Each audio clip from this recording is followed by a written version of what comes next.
So, continuing on, the information processing approach is very, very different from Piaget, mainly because it doesn't take a stage approach. Information processing really doesn't view cognitive development as occurring in a series of stages one after another. Instead, what it does is kind of break the brain down into components, much like you would with a computer.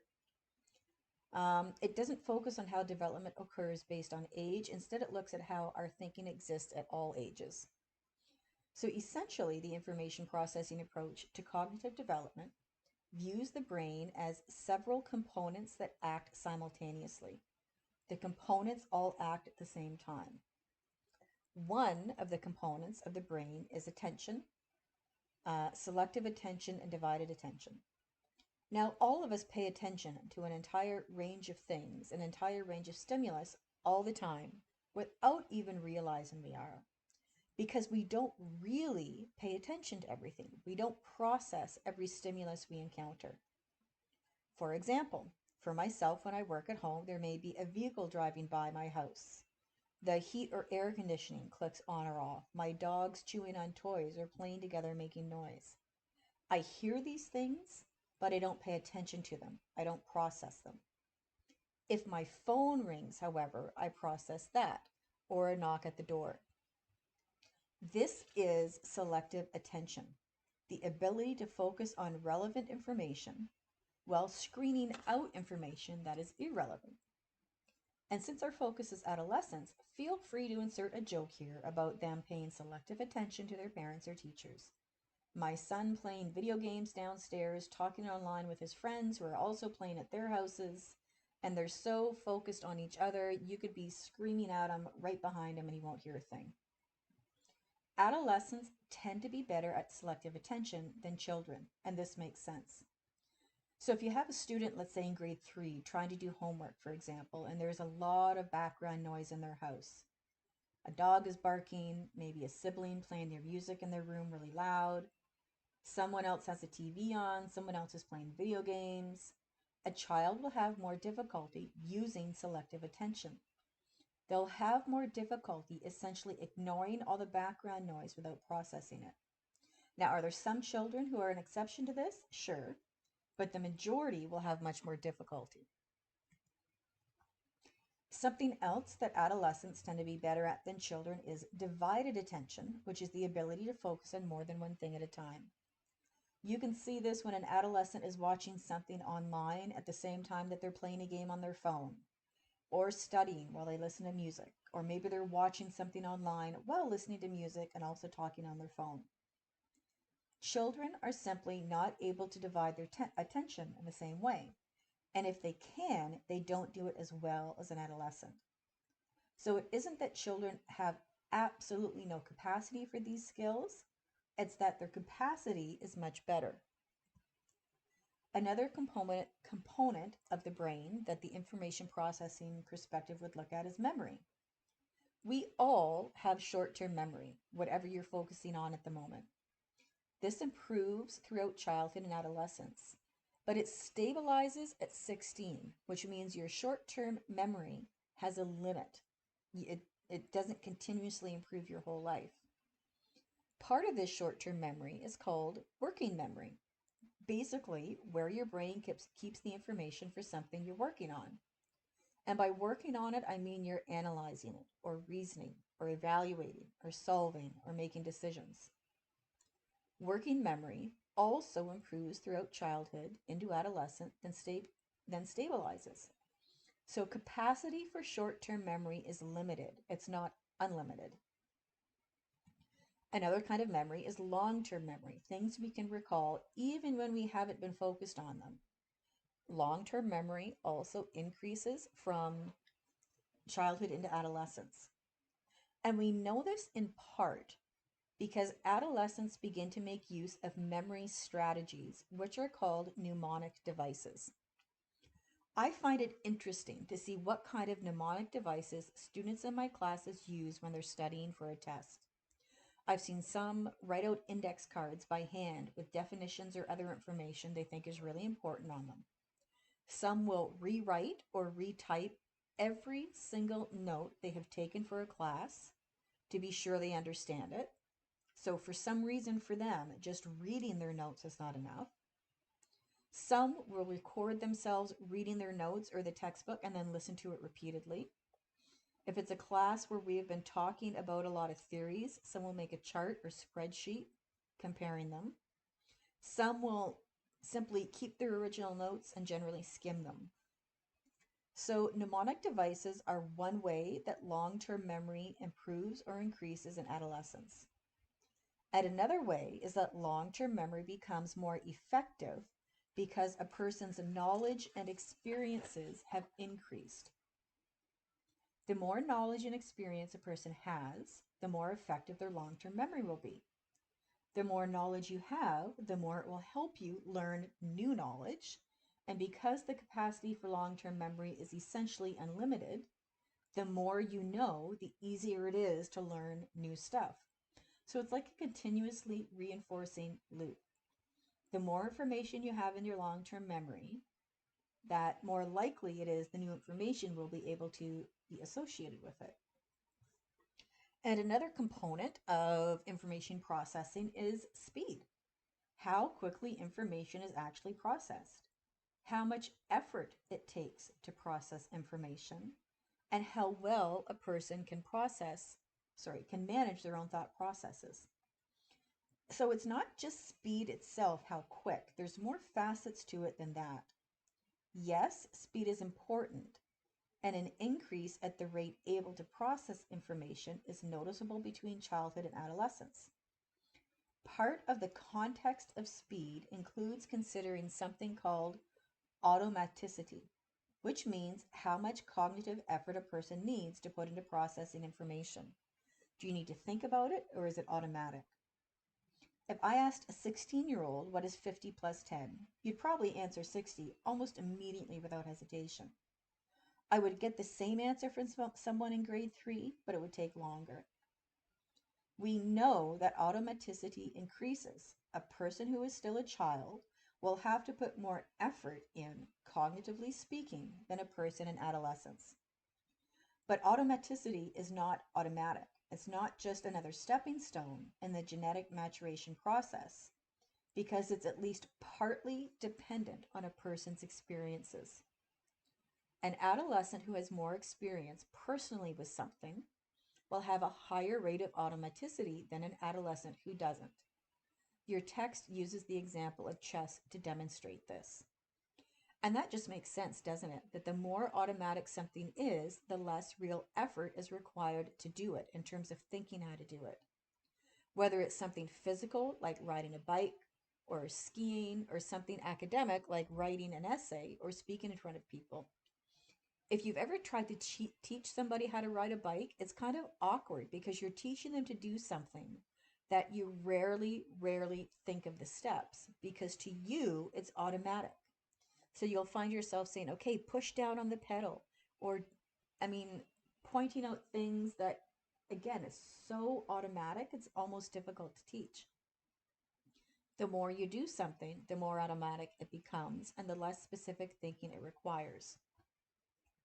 We also know that when it comes to information processing, an adolescent is more advanced regarding their ability to control and manage their own cognitive processes.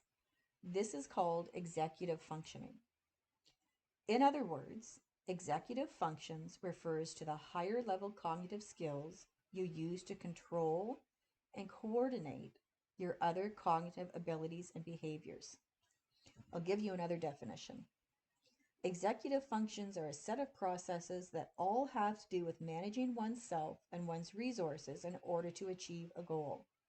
It is an umbrella term for the neurologically based skills involving mental control and self-regulation.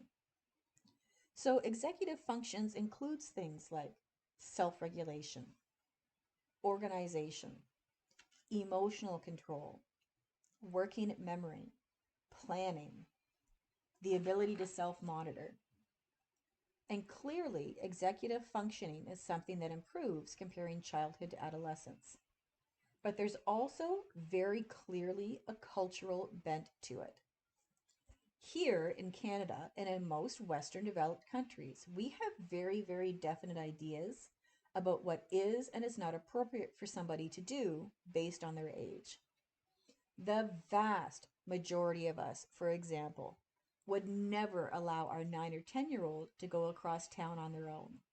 We would never assign our 11-year-old real tasks that our entire family was dependent on. I can remember my mom telling me I was too young to go somewhere without parental supervision, and I've told my son the same. So this is a link to to an article about a woman who let their 9-year-old ride the subway alone, and she was roasted for it. So just take a second and follow this link to the article. It's quite interesting. Do we baby our kids much longer than they should be? Maybe. Do we expect much less of them than they are capable of? Maybe. Um, Maybe we do have unjustified lower expectations of our kids that is caused, at least in part, by our culture. And the textbook points out in some countries, by the age of 10, a person may be given very real responsibility, whether that's looking after a younger sibling full time or actually working full time in some way to contribute to the family's finances. Kind of puts things in perspective, doesn't it? When your own 10 or 12-year-old is complaining about cleaning up a mess they themselves made in the kitchen or about cleaning up their own room. But in other countries, the cultural norm is to have higher expectations of people at a younger age, sometimes for them to have almost as much responsibility as an adult. So maybe we do expect much less of our adolescents than they are actually capable of. But this is at least in part because they live in a society in which being a carefree adolescent is a possibility, and in many countries it isn't. Adolescents and emerging adults in North America have the freedom to put off being a full fledged adult.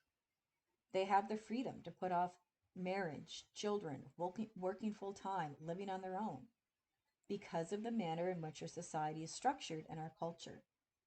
So maybe we have a very low estimate of our teens' executive functioning when in fact they are capable of much more, or would be if we allowed them the opportunity.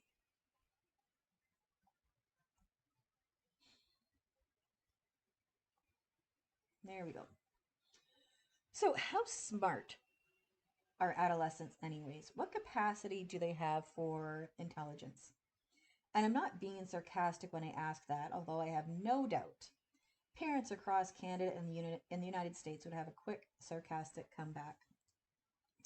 The text goes into detail explaining the various tests that are used to measure a person's intelligence. I want you to be aware of this, but you're not going to be tested on it. What we're looking at is a psychometric approach. This refers to trying to understand human cognition, trying to understand how humans think by evaluating their abilities using intelligence tests, aptitude tests, achievement tests. So I do want you to be aware and understand the idea of age norms, which means that on these tests, there is a typical expected score. If you're 11, if you're 12, etc., etc. So there is a normal result for a person depending on their age. Not only that, but this is comparative. And I think you know this. We see this in school all the time. You get a test back and you want to know how everybody else did. So you're comparing your performance to that of other people who are the same age. So how does adolescent intelligence develop? Well, what has the most effect on it? Genetics or environment? We're back to that nature nurture debate. As I mentioned in our previous lecture, adoption studies are really valuable where this is concerned because they allow much more determination of where a trait or ability comes from. If a child who is adopted ends up being more similar to their biological parents, that suggests the genetic connection has more of an influence on them. But if an adopted child ended up living or ended up being more similar to their adoptive parents, then that suggests an environmental influence and socialization has more of an influence on them. But there's an interesting little quirk here that makes it clear this is not so cut and dried. Generally, an adopted child tends to be more similar to their adoptive parents during their childhood regarding their IQ and during the years of middle childhood. But by the time they reach adolescence, which is our focus, that environmental influence seems to diminish. So, what's up with that? Why does that make any sense? Well, maybe it's because during adolescence, a person's independence and autonomy start to increase. So they start to have more control of themselves. They start to have more control in their life, to be able to make choices and decisions on their own. In other words, they begin to have more control over their environment and thus over what will influence them, whereas when they were younger, they didn't. And I mean, think about it. As a kid, you're told what you're going to have for dinner, what time to go to bed, what time to get up, often what to wear, what you can or can watch on TV, how you spend your time, and the list goes on and on. But once you reach adolescence, slowly but surely the freedom to make these decisions on your own increases. You might not have total control, but it certainly increases. I'm going to give you an example of studying twins to make you think that seems to give a lot of weight to the argument that genetics determines a lot. A man named Dr. Thomas Bouchard was an American psychologist and geneticist, and he's best known for his studies of twins who, for various reasons, were raised apart. In one case he identified, there were twin babies, Oscar and Jack Eufy, who were born in 1933 and separated 6 months after birth, and raised in extremely, extremely different cultures. And it's because they were raised so differently that this example is especially interesting. So, again, they were born in 1933 in Trinidad, but after that, their childhoods were very different. The mother took Oscar back to Germany when she and her husband separated, where his grandmother raised him as a very, very strict Catholic, and he was a member of the Nazi youth group, as was the norm in Germany at that time. And his grandmother was very vocally anti Semitic. Jack was raised in the Caribbean as a Jew by his father and spent most of his youth on a kibbutz in Israel. So their childhoods were pretty much as different as you can get, not just in location and experience, but in the ideology they were raised with. Different religions, different languages, different qualities of child rearing. They were first brought back together at the age of 21. Jack flew to Germany to meet his brother in the 1950s. He stayed for 1 week and quickly left again because their dislike for each other was so strong. Oscar spoke almost no English, which made it very difficult. And if you think one was raised to specifically detest the other because he was Jewish, this is not surprising. During that week, Oscar told Jack to hide the fact he was Jewish so that it wouldn't create any problems with his grandmother, and not surprisingly, Jack was very upset by this. They met again in the 1970s. This time they were able to get along much better, and their similarities were apparent as soon as Oscar arrived at the airport. They were both wearing rectangular, wire-rimmed glasses, these same quirky blue shirts with epaulets, which is kind of decoration on the shoulder, and 4 pockets on the front. They had the same collection of rubber bands on their wrist. Both had mustaches.